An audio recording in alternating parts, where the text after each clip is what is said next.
Hi everyone. So today we're doing a STAAR Algebra 1 review on graphing functions using the DESMOS calculator. So there are a few different times that we're going to be using this function. One of them is to write an equation from a graph. If you're given a graph, could you write the equation? Selecting the correct graph that matches an equation. When you are asked to find equivalent expressions that have the same variables. Identifying key features if the graph is not given, but the function is. Finding domain and range if the function is given but not the graph. So there's so many reasons to use graphing. They all involve equations. If you have an equation or expression, you can type in to graph and see what the graph looks like. So let's look at some example questions before you look at a released STAAR test. Okay, so here's number one. Okay, on number one, what we're looking at here is a graph, and we are trying to look at the different aspects of the graph that we need to look for when we're typing in the answer choices. We want to see which of those answer choices creates this graph that's given. So one thing to note is that the y-intercept is at 0, 1. Right here. And then you should notice whether this graph is a growth or decay. Since it is decreasing from left to right, this one should be a decay. Okay. Decreasing, so we're looking for a graph that has a y-intercept of 1 and is decreasing from left to right.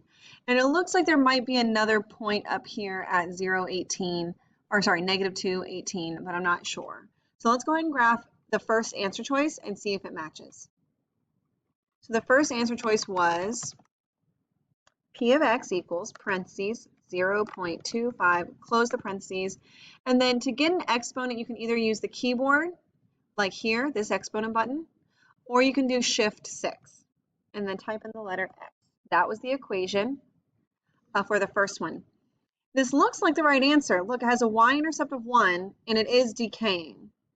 So I'm going to keep that one in the back of my mind. I think it could be answer choice A, but I'm going to check the others as well. So I'm going to keep this here, guys. I'm just going to adjust it to look at answer choice B, which was, there was a 2 in the front of the parentheses and 0.5. This is also a decay, but look at the y-intercept. It's at 2, not at 1. So that's what that number in the front represents. That 2 represents the y-intercept. So B is not correct because our y-intercept is 1, not 2. Okay, so B is out. Let's try C now. C does not have a number in front of the parentheses. Inside is 1.25. So this one has a y-intercept of 1, but notice it's growing, not decaying. It's increasing from left to right. And our graph is decreasing from left to right. So this one is not correct either. And now I'm going to try D, which is just 25 raised to the x power. This one's definitely a growth. Even though it has the y-intercept of 1 that we want, it is not decreasing from left to right, it's increasing. So we go back to A being the correct one. A was the correct answer.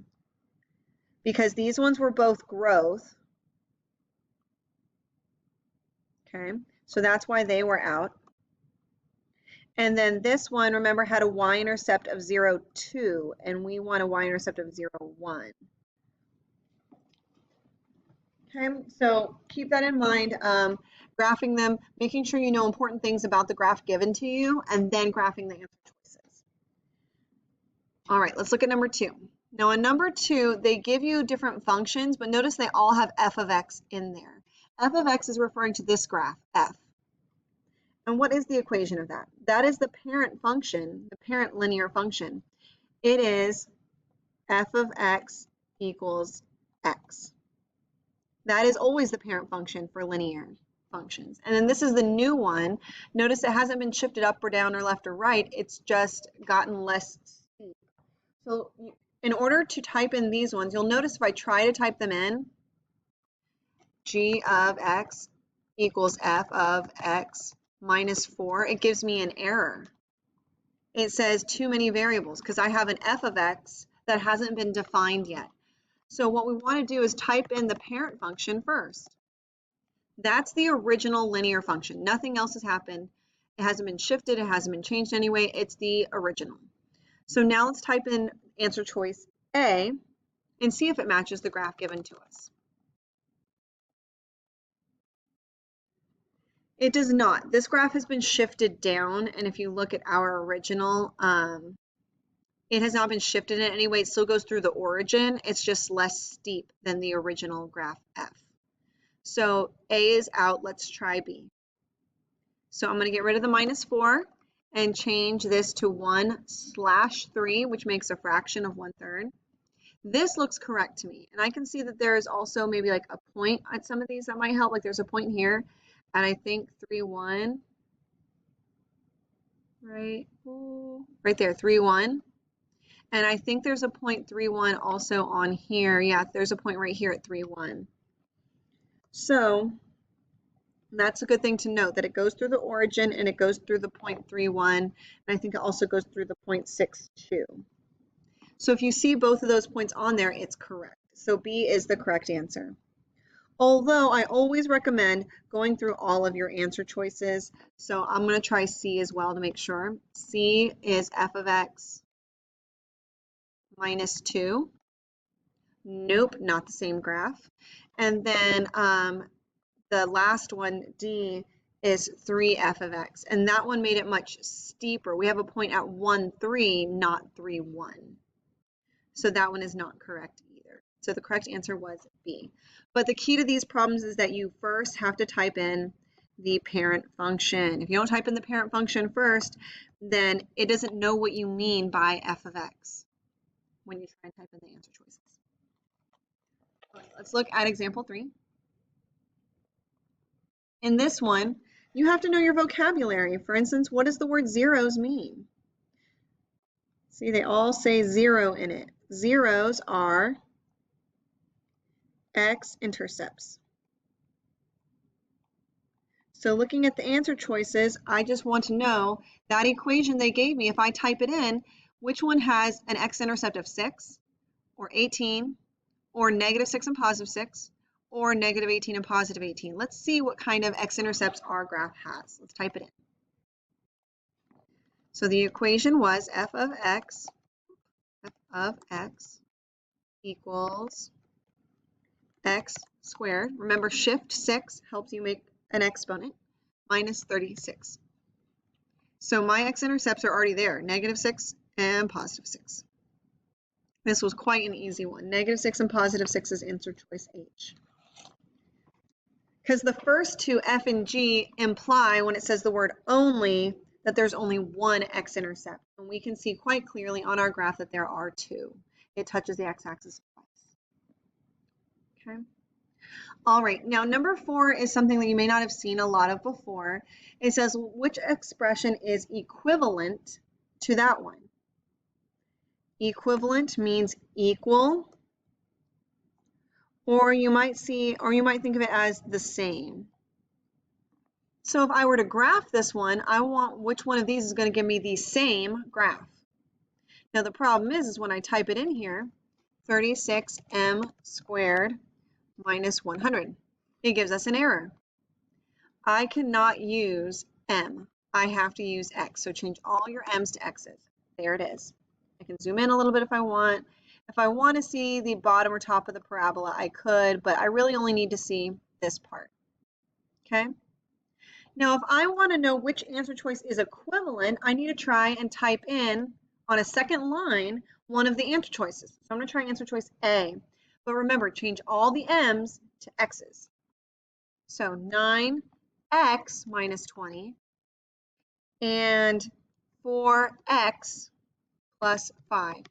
So you can see one of the graphs is in green and one is in blue, and you can see they're not the same. That means answer choice A, which I just typed in, is incorrect, because I want it to be the exact same as the blue graph, and it is not.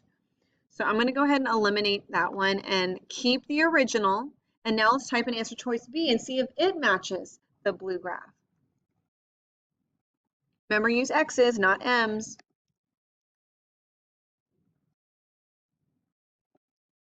Oh, that one looks the same. And if you ever want to change colors, I sometimes do that so they don't look so similar. I'm going to make this one red instead. Okay, so here's the red graph. And if I click on the blue one, it really just looks like it's changing colors. Blue, red, blue, red, blue, red, because it's giving me the exact same graph, whether it's blue or red. So giving me the same graph is important. That means this is my answer. Remember, equivalent means same.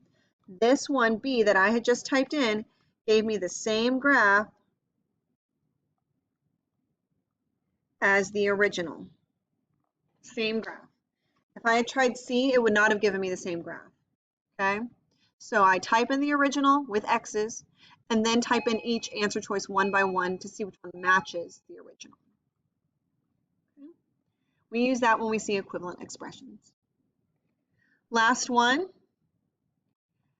This one is a quadratic function, and it gives you the parent function, and it was transformed into this one. So type both of them in to see the original and the new one, and then find the vertex. Remember, the vertex is either the highest or the lowest point on that graph, and it wants the vertex of graph G. So this one, the new one. Okay, keep that in mind. So now let's go ahead and type both of them into DESMOS. Parent function first. F of x equals x squared. That's the original, the OG. Now let's type in the new one, g of x equals f parentheses x minus 3, which really just means a shift to the right. And then add a minus 9, which is a shift down 9. And I want the vertex of this graph. So I'm going to go scroll down a little bit. If you don't see the vertex, you can click on the equation and it'll pop up, and all you have to do is hover over it. So 3, negative 9 is my vertex of graph G. It did not ask for the vertex of the original at 0, 0. It wants the vertex of graph G, which is 3, negative 9.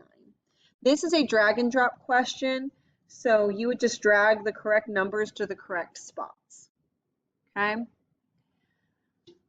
Alrighty, guys. So graphing is super helpful. We just graphed a lot of things to help us get these answers. So what you're going to do today in class is you're going to go to Aware Online Testing. You can go to Launchpad. So I'm going to write that down. Launchpad. And then go to Aware Online Testing.